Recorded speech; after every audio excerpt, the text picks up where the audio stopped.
স্বাধীনতাৰ বুজ লওঁতেই 100 বছৰ গ'ল বিষ্ণুজ্যোতিৰ জোনাকীৰ দেশ এতিয়াও নহ'ল মানৱৰ মাজতে আজি দানৱৰ হুংকাৰ পঢ়া শুনা সংস্কৃতি সকলো অসাৰ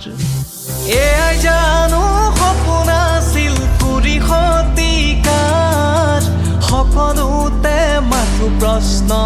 নিয়ম অনাচাৰ কোনেৰে সজোৱা পজা জহি খহি যায়